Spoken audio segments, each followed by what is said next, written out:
Hello, I'm Ducko. I'm a duck. Anyways, this is my first formal solo video film review, although it may be less formal than Max's, especially given all the ground he's already covered. And it's part of an event where me and several other friends are each doing a review of this movie. Eight Crazy Nights, for those who don't know, is an animated winter holiday movie starring Adam Sandler. But rather than Christmas, since he's Jewish, even famously doing multiple iterations of the Hanukkah song on his comedy albums, it's about, well, Hanukkah. Do I have a history with this movie? Not much, until recently. Do I have a history with Adam Sandler? I've watched a few of his movies, mostly when I was younger, and found them funny. Some of his SNL and comedy album stuff is pretty neat. I've mostly tried to avoid the Happy Madison era of Adam Sandler movies. This movie falls somewhere in the middle of his transition from his 90s peak going into his doing movies to give his friends a nice vacation era. We're not quite at his movies with the worst reputation, but this movie doesn't exactly have a great one either. Anything I know about this movie is through previous reviews or because Max seems to have glommed onto it for various levels of comedic potential.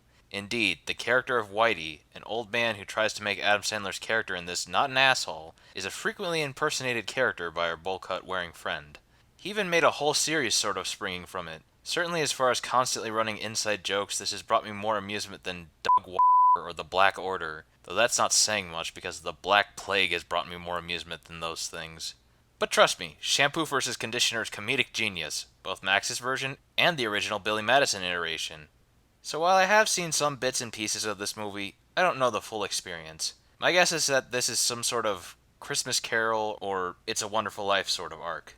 But with Adam Sandler instead of Scrooge or Jimmy Stewart, Old Man Dwarf Adam Sandler instead of Ghosts or Angels, Hanukkah instead of Christmas, and a lot more crude humor than just about any iteration of those.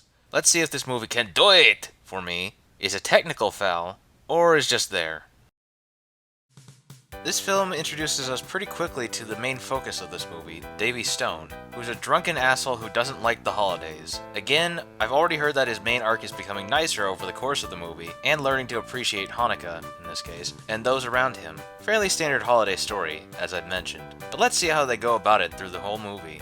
I can already say that the music and animation are all good, or at least well produced, given some of the questionable lyrics and imagery. This has been noted many times over, but the instrumentals and settings certainly fit the season. Anyways, the town has had enough of Davy's destructive, gross shenanigans and puts him on trial. An old man named Whitey introduces himself with an interjection, since he knew Davy as a kid, and offers to rehabilitate him, as well as putting him to some sort of community service via coaching a kid's basketball team. Davy still acts like an asshole to this poor old man, almost immediately. From here, it's pretty much about what I expected it to be. Davy is just generally acting like an asshole, but Whitey is trying to get him to not be an asshole. Whitey is a kindly character who is also very old and behind the times, but at the very least, he can sometimes work against Davy. I can see why the voice would annoy some, but I've heard worse. Much worse. The film's also a musical. Most of these songs sound like normal holiday fare, but with odd lyrics and crude humor thrown in. It can be hit or miss, but a lot of the more imaginative parts can be visually interesting. It's also odd to see actual product placement in an animated movie done on this level, like the mall stuff, or the 7-Eleven, or the Lysol can. Here's an edit. Apparently these aren't actual product placement so much as the filmmakers got a list of brands that were okay being used. They didn't want to make fake ones, but they didn't get paid for it. Interesting. Anyways, we get to the famed Port-A-Potty Ride, where poor Whitey is desperate enough to clean out porta-potties for $1. $1, not a deer. That's in a bit. Then Davy finds him, locks him in, pushes him down, sprays him with a hose, and freezes him solid. Okay, there's being an asshole, and then there's basically attempted murder. Whitey is lucky the deer like him so much that they're willing to lick him out of shit ice. Yeah, I don't really like this potty humor. Davy manages to bond with a kid over a basketball game that he bet on. Still shady, and the bet is crude, but he seems to be improving by encouraging and giving the kid helpful advice. Even the kid's mother, who Davy used to like as a kid, sees it, but doesn't like that he's teaching the kid rude behavior.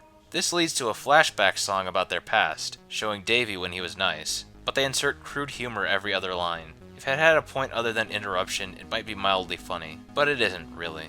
The guy Davy beat in b-ball burns Davy's trailer, and Davy only saves a card from his parents before he has to live with Whitey and his sister. Whitey introduces Davy to the house, then gets into the 8 Crazy Fights theme song to tell him the ground rules of the house, and to try and get him to be a more well-mannered person in general. I have to say that the crude humor fits in better for this song because it's actually about telling Davy to not do bad shit, certainly. Sorry, I meant bad shtick, Whitey. It's at least nice to see Davy, Whitey, and Whitey's sister bonding together. We learned soon enough that the reason that this once promising young b-baller became such a shithead is because on the night he won a big basketball game during Hanukkah, his parents got in a car crash on their way. So, since age 12, he's been a closed-off, curmudgeonly delinquent. But after Whitey tells this story, he and Davy have a rift, and now Davy is homeless and drunk. Davy breaks into a mall, starts ranting at Jennifer, his childhood best friend and love interest from earlier, who isn't at the mall, but now Davy has an epiphany by hallucinating mall logos trying to tell him to cry so he can let out his emotions in a healthy way.